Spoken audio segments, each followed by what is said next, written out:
Hello students, आप सभी का फिर से एक नए वीडियो में बहुत बहुत स्वागत है। और आज हम पढ़ने वाले हैं निर्देशांक ज्यामिति। और निर्देशांक ज्यामिति में हम निकालेंगे प्रवणता। जब दो बिंदु दिए हों तो हम प्रवणता कैसे निकालेंगे। तो चलिए, इसके लिए हमने एक प्रश्न लिया है। एक रेखा बिंदु 3, 7 और 6, 8 से होकर जाती है, उस रेखा की प्रवणता ज्ञात कीजिए। तो ये जो बिंदु दिया है उसको हम सबसे पहले लिख लेंगे। यहाँ लिखेंगे दिया है बिंदु, ये हो जाएगा 3, 7, इसको हम कोष्ठक के अंदर ही लिखेंगे। तथा दूसरा बिंदु है 6, 8। पहला बिंदु है इसलिए हम इसको x1 y1, क्योंकि किसी भी बिंदु को हम x और y के निर्देशांक के रूप में दिखाते हैं। तो पहले बिंदु को हम x1 y1 बोलेंगे और दूसरे बिंदु को हम x2 y2 बोलेंगे। तो देख लेते हैं यहाँ से, इस तरह से हम ऊपर में लिख लेंगे तो बहुत आसान हो जाएगा इसका मान निकालना।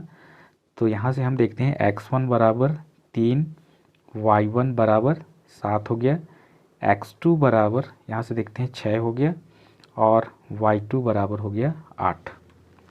अब क्या करना है, प्रवणता निकालना है। तो ये हो गया प्रवणता।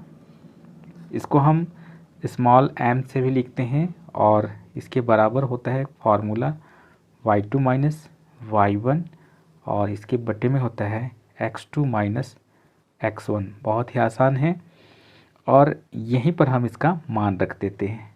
तो यहाँ से देखिए y2 का मान पता है हमें 8, तो हम यहाँ पर 8 लिखेंगे। माइनस y1 का मान देखते हैं तो यहाँ पर 7 लिखा है तो ये 7 हो जाएगा।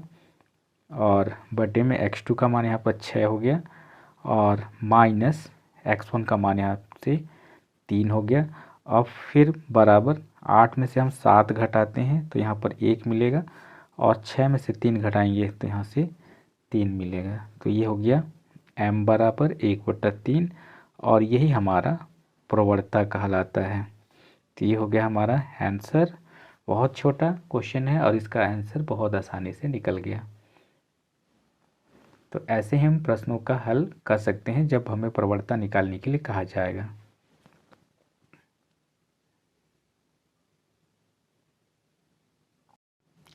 इसके बाद हम एक और दूसरे प्रश्न पर आते हैं जो हमेशा बोर्ड परीक्षा में पूछा जाता है। तो प्रश्न क्या है, सरल रेखा 5x प्लस 6y बराबर 7 को y बराबर mx प्लस c के रूप में लिखिए तथा रेखा की ढाल तथा y अक्ष से अंतःखंड ज्ञात कीजिए।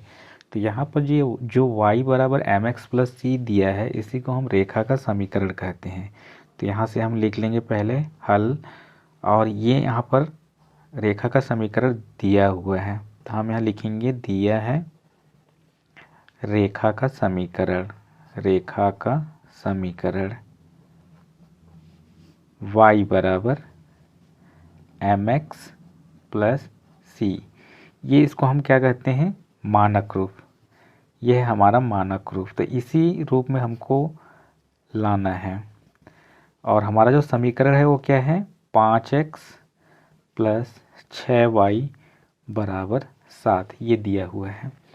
अब हम देखते हैं तो मानक रूप जो होता है रेखा का समीकरण का y बाएं साइड में होता है और mx प्लस c दाएं साइड में होता है। तो इस समीकरण को हम लोग ऐसे ही लिखना है। तो हम इसके लिए क्या करेंगे, 6y को हम यहाँ रहने देंगे, फिर बराबर 7 हो जाएगा और ये जो -5x है इसको हम पक्षांतर करके इधर लेके जाएंगे तो ये -5x हो जाएगा।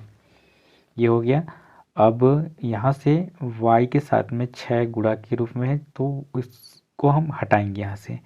तो ये हो जाएगा y बराबर 7 माइनस 5x और इस पूरे के बटे में हो जाएगा ये 6। तो फिर से हम लिखेंगे इसको y बराबर, अलग अलग करेंगे तो ये 7/6 हो जाएगा और माइनस 5x/6 हो जाएगा। अब हम यहाँ पर देखते हैं mx, x पहले है तो हम यहाँ पर x वाले को पहले लिखेंगे तो ये हो जाएगा y बराबर -5x/6 और ये 7/6 है, इसके साथ में प्लस चिन्ह है तो ये यहाँ पर लिख देंगे हम +7/6 लिखेंगे।